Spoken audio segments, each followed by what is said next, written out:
那天，我坐在曾经奋斗了3年的教室里，看着眼前一张张熟悉的脸庞，还有手里醒目的65分，他们都在提醒我，我真的回到了高3这年。看着桌上每一科都在及格线上浮动的数字，我真想抽自己一巴掌。夏晚星，你是真的蠢。星，你在愣什么神呢？老师让把错了的题抄10遍，你抄好了没？课代表马上就来收了。同桌徐薇奋笔疾书之余，还伸出一只手肘撞撞我，真好，又回到了这个苦不堪言却又乐在其中的日子了。我抓起笔，再一次融入这紧张的氛围中，也奋笔疾书起来。在我慌忙交差中，我前面的位置坐下来一个人，直接抽走了我正在照抄的试卷。我真想直接抽过去，如此没礼貌，但会这么做的人只有一个。青梅竹马细细观赏了2分钟，接着揉了揉我的头。我们晚星真棒，进步了，这次比上次多了2分呢。我真想越。2分也叫进步？你是从来没进步过吧？晚星，待会你们老师肯定要评讲试卷，你把听不懂的记下来，回家后我再单独给你补习。若是潜意识此刻听了他这番话，我肯定又开心又不好意思。开心能和他单独相处，又怕自己耽误了他复习的时间。毕竟高3学业繁忙，距离高考还有区几个月时间，竟然还有人这么温柔耐心的人来帮助你、辅导你，任谁都会动了心吧。这一次还不待我说出拒绝的话，他已经被站在门口和我有几分相似的女孩叫走了。晚星，林泽对你真好，能在高3对你伸出援手的人，毕业就嫁了吧。徐薇一副羡慕不已的目光，恨不得现在就是我和林泽的婚礼现场。你们说，到底是什么人才能伪装的深情款款至极，让所有人都信了？下晚自习的时候，外面下起了大雨，那个和我长相相似的女孩已经等在了门外，她叫夏晚秋，我同父同母的双胞胎妹妹。待我收拾好书包走出去，她不耐烦的道：姐姐，你就不能快点吗？这雨越下越大了，我们尖子班的都放了，真搞不懂你们普通班的还在学什么。怎么，妹妹这话的意思是，普通班的人都不会学习了？哎呦，这不是隔壁那栋楼的尖子生吗？怎么跑到我们这堆普通人的楼里了？要是我们这群普通人影响了你的脑子，拿不到全市第1，那真是罪过。申哥，这你就说错了，夏晚秋连全校第1都没拿过，拿不到全市第1也不能怪你们呀。在他们一唱一和下，夏晚秋的脸色被昏黄的灯照得青白交错。我的好妹妹，一个漂亮的成绩不能代表你说的每句话都是对的。眼看群众的气压越来越重，夏晚秋无措地往我背后躲。姐姐，你瞎说什么呢？还不向同学们道歉？哼，我这个一如既往的背锅侠，但奈何我也要姓夏呢。各位，我妹妹一向说话不过脑子，我给大家赔不是了。我保证各位以后在这栋楼里再也不会见到她。算了，看在夏晚星的面子上，别跟一个没脑子的人计较了。尖子班有什么不得了？人品差啊。走吧，雨大了。夏晚星，你跟你妹妹还真不像。你妹妹要是有你这么高的情商，也不至于像个鹌鹑一样躲在后面了。又是那个灰衣少年，学校出了名的富2代混子，但从不欺负女生。今天怎么这么毒舌？最重要的是，他怎么会认识我？许陆深，你一个大男人对待女孩子有必要这么恶毒吗？怒气冲冲的声音从我身后传来，林泽还喘着粗气，看样子是有人通风报信了。对面许陆深连一个眼神都没分给林泽，更别说在意林泽的怒气质问了。从我们面前漫不经心地走了过去，真爽！林泽这种从小被捧在手心里的天之骄子，终于遇到对手了。这一拳就像打在了棉花上，让林泽的面子里子掉了一地，脸色难看至极。谁让他不分青红皂白的想英雄救美呢？晚星，你太让我失望了。晚秋是你妹妹，她被人欺负，你怎么还能看笑话呢？我他妈，你有毛病吧？林泽一回到那个所谓的家，夏晚秋就如实禀告了我的种种恶劣行径，扑倒在妈妈怀里，就像个撒娇要糖的小女孩。可惜我就是她要的那颗糖。夏晚星，你这么大了就不能多包容妹妹吗？妹妹还小，在肚子里你就各种欺负妹妹，导致她营养不良。现在这么大了，怎么还欺负妹妹呢？多小啊！我小时候的双胞胎的妹妹，可能我们真的不是双胞胎，当父母的才会这么偏心，连问都不问我一句就定了我的罪。所以夏晚秋一旦犯了错，让我背锅背得理所当然。反正无论是不是我错，最后都只会是我错。我没欺负她，是她自己活该。夏晚星，你和你妹妹怎么差距这么大？我怎么会养出你这样的女儿？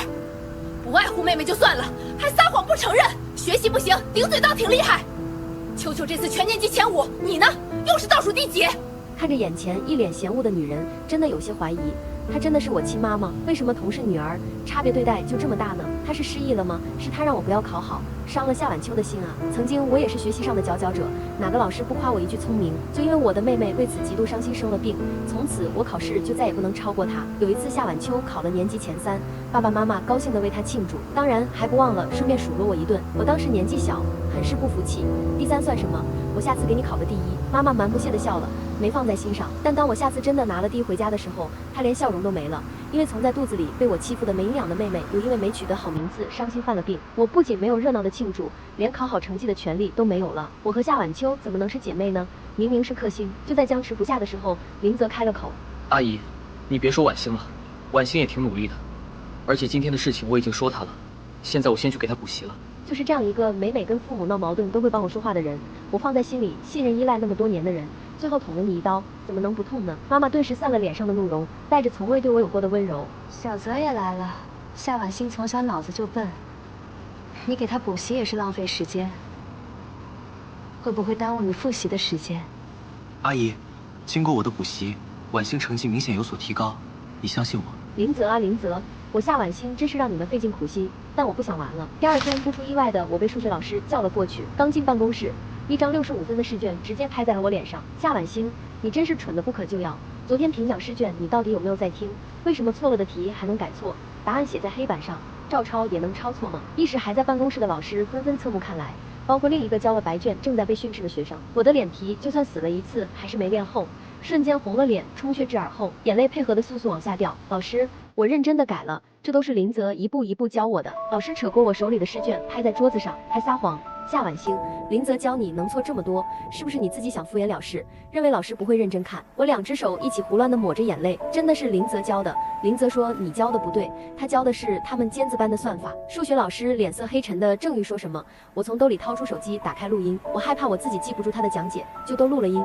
老师，林泽难道给我讲的都不对吗？但他可是年级第一，尖子生，学霸。怎么会都讲错了呢？手机里缓缓讲题的声音在寂静的办公室里显得尤为清楚。旁边伸出一只好看的手，还拿着张纸巾擦擦眼泪，不然像个花猫。许璐深眼底藏不住的笑意，我从他的瞳孔里看到现在的自己，的确有些狼狈，忙接过纸巾擦了擦。老师，依我看，这林同学的心眼也太小了吧，都年级第一了，还故意教错别人，等着看笑话。这林同学心思真深啊，竟然还敢说你讲的没他好，太不把我们普通班的老师放在眼里了。许陆深一番话下来，不止数学老师，所有老师脸色都黑上了一分。许陆深的话明显引起了普通班老师的胜负欲。数学老师拿起试卷，牵过我的手就往外走，后面还跟着办公室其他老师，自然也包括许陆深。尖子一班门口，数学老师不理会还在上课的尖子班，直接冲了进去，把手里的试卷拍在了讲桌上，震得尖子班的老师和学生都一脸发懵。尖子班的老师看了看数学老师，又望了望门口，可能还没见过这么大的阵仗，有些试探地问梁老师，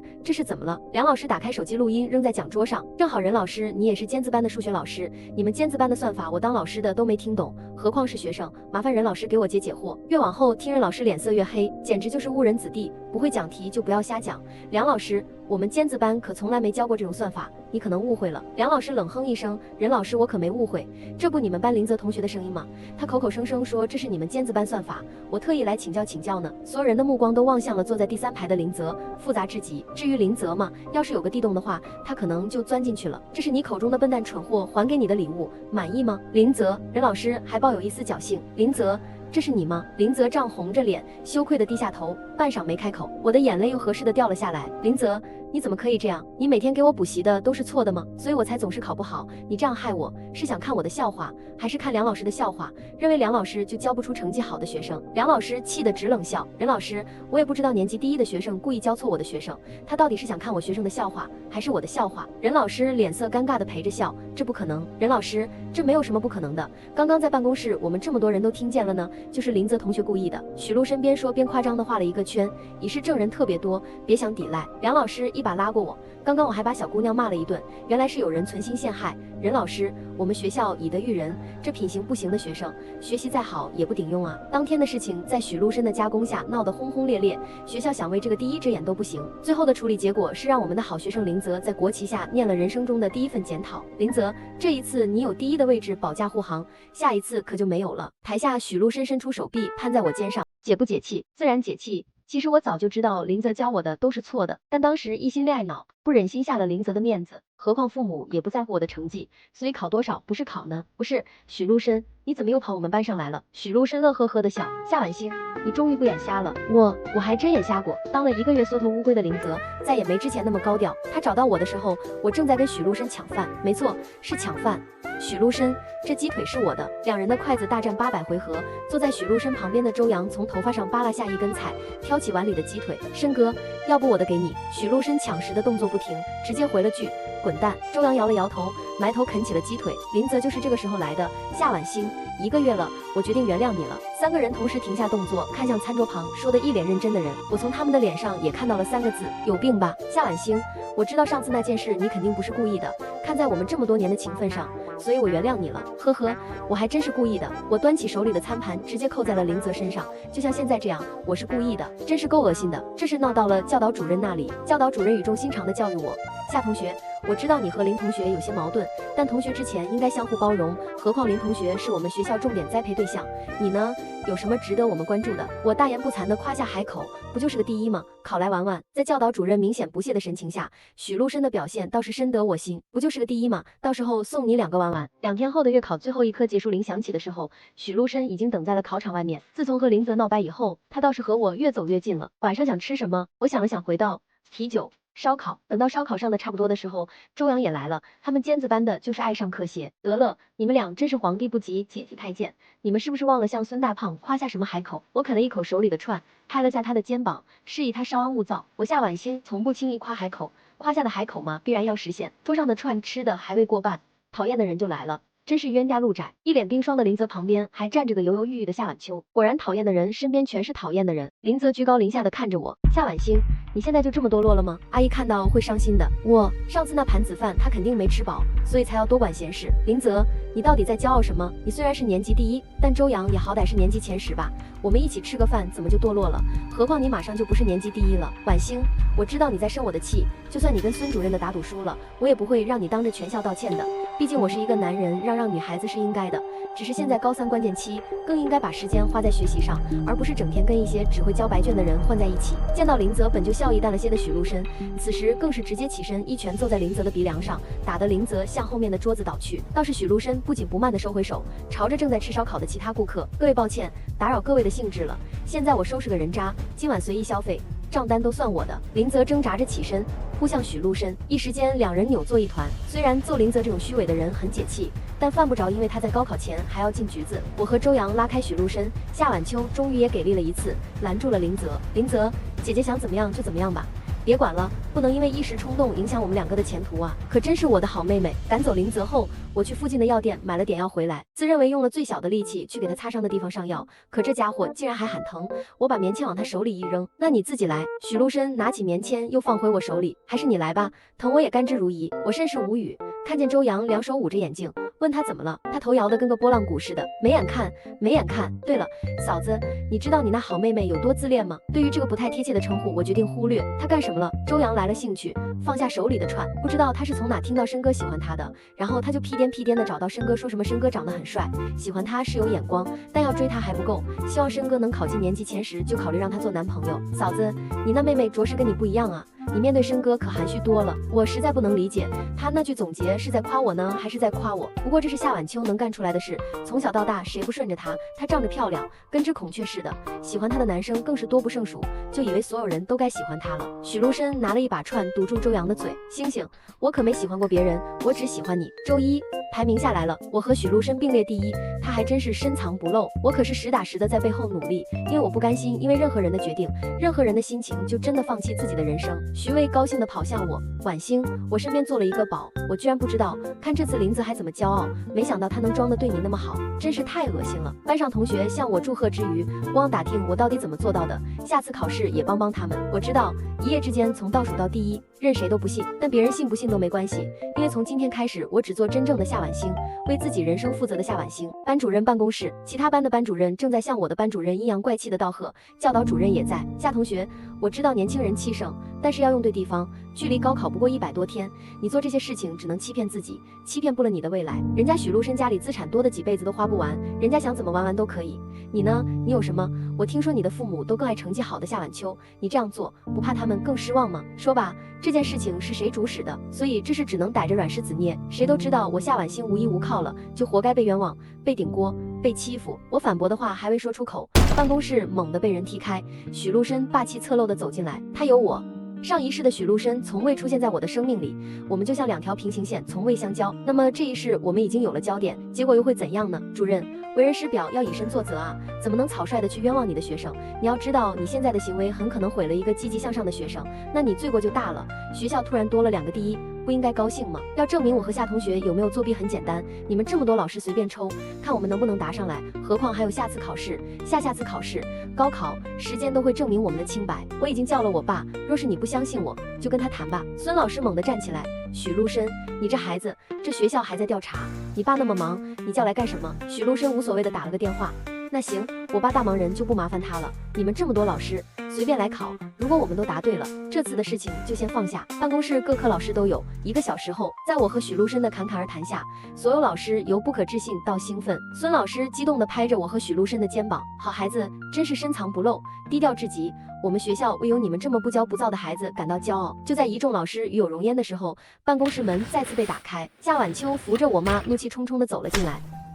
挺好，这一巴掌加上上一世你对我的绝情，我们的母女缘就到此为止吧。这位家长，一众老师都被惊得一跳，许陆深更是眉色阴鸷极了，似乎比我还难受，紧紧地把我护在身后。各位老师，是我没教育好孩子，我也没想到他竟然这么荒唐，要怎么处理我都接受，只要不牵连晚秋就行。我妈表现得痛心疾首，大义灭亲，这倒是令刚还想拿我父母说事的老师脸上都露出了对我同情的表情。如果这么厌恶我，就不应该生我的。晚秋妈妈，你误会了，我们查了夏婉欣同学此次的成绩，那绝对是真实有效的，没有作弊行为。夏晚秋激动地嚷嚷了起来，这怎么可能？老师，姐姐成绩一直那么差，怎么可能突然考第一？夏晚秋同学，你是在质疑老师吗？孙老师不苟言笑的脸上难看了几分。夏晚秋低喃一句不敢。我那好妈妈终于回过神来，老师，婉欣她真的没有作弊，确定没有？我看见我那好妈妈脸上难得露出歉意尴尬的神情。办公室门再次被推开，今天还真是热闹。孙老师，婉欣她肯定不是故意的，你们放过她这一次吧，我保证以后一定好好教她。林泽急匆匆地跑进来，一脸焦急。婉欣，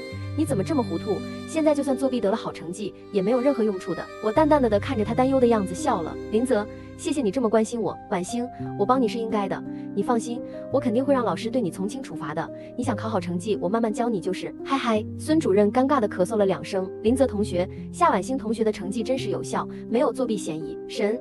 什么？我乐呵呵地看着林泽一下变得涨红的脸色，我就问你脸疼不？尴尬不？许陆深拉着我去了食堂，全程没有一个好脸色，又是冰袋又是鸡蛋，在我脸上一阵乱敷。我伸出手去抚平他那紧皱的眉头。行了啊，我这被打的都还能笑，你怎么不笑了？臭个脸，难看死了。夏婉欣，你就是个笨蛋。我才不是笨蛋呢，考了年级第一，聪明死了。随着一次一次的考试，我的学霸之名正式坐实，所有老师都对我和颜悦色起来。校长还让我在誓师大会上发言，分享秘诀，怎么从学渣变学霸。哪有什么秘诀？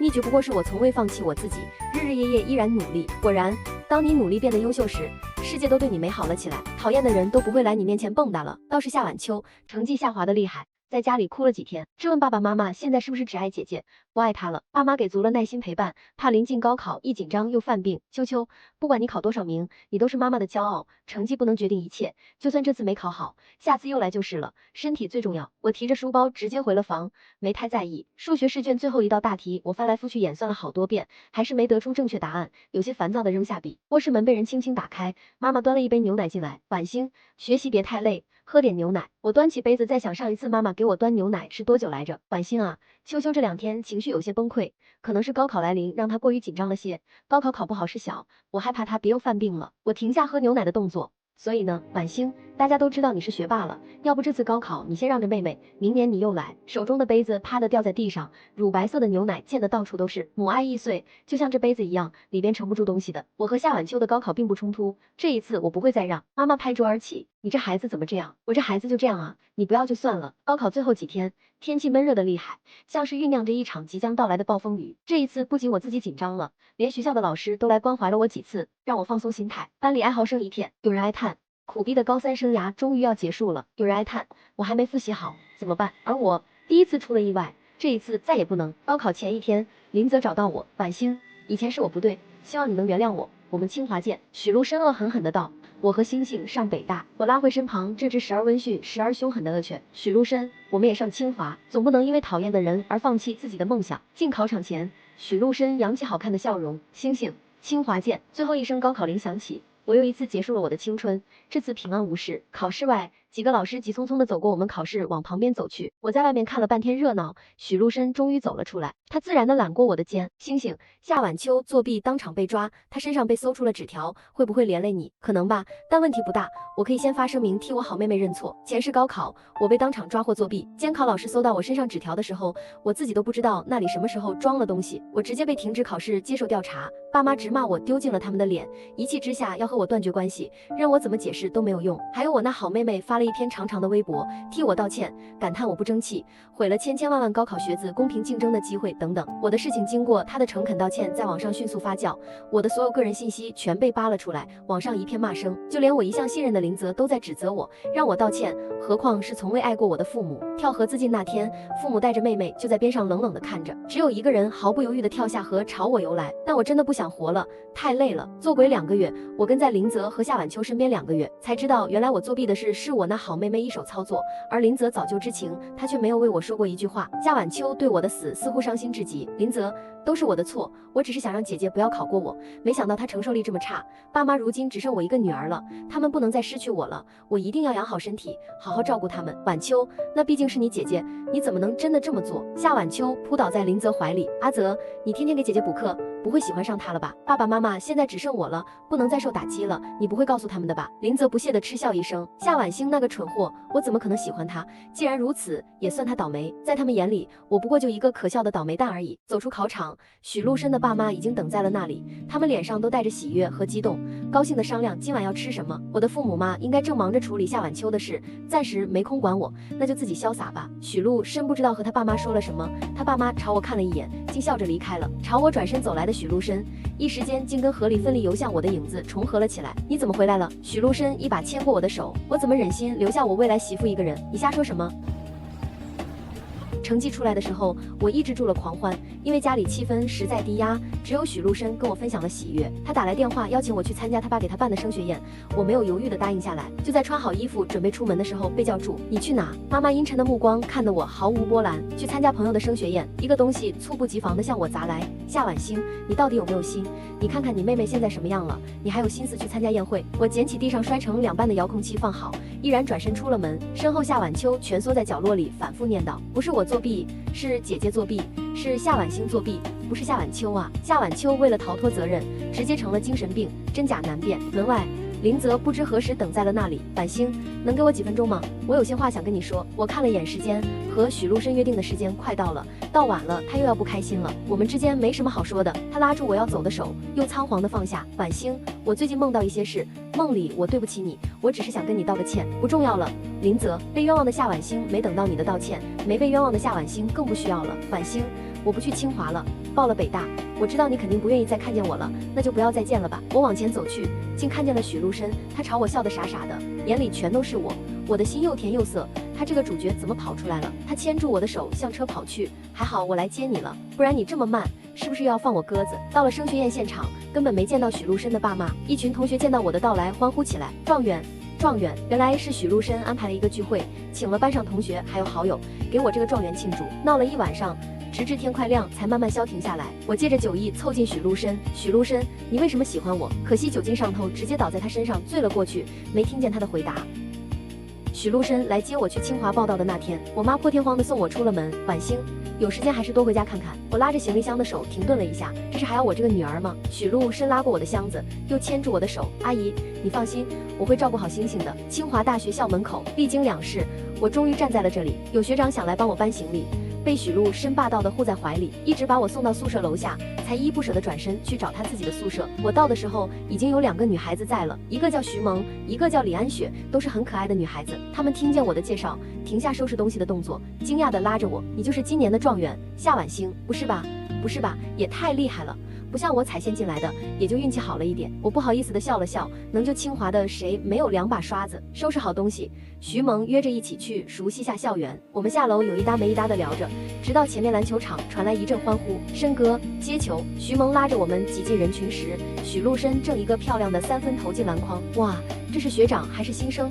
太帅了吧！姐妹们，3分钟，我要加到他微信。这个显眼包真是走到哪都闪耀夺目。嫂子，周洋一声呼喊，成功的让众人目光聚集在了我身上。身侧2人拉着我的手紧了紧，像无声的控诉：怎么刚进校你就不是单身狗了？我尴尬的想逃，许陆深已经站在了我面前。同学，我女朋友的手能腾给我一只吗？徐萌和李安雪唰的一下同时松开了我的手。许陆深带着我往前走了2步，盯着刚刚和他一起打篮球的一个男生。不好意思，是状元。我的。去吃饭的路上，周洋叽叽喳喳的给我解释了为什么有那一幕。不过是许陆深来找我的路上，碰巧听到那个男生说，对，今年的状元势在必得，一定要追到手。明明校园这么大，偏偏撞进了正主的耳朵里，傻笑什么呢？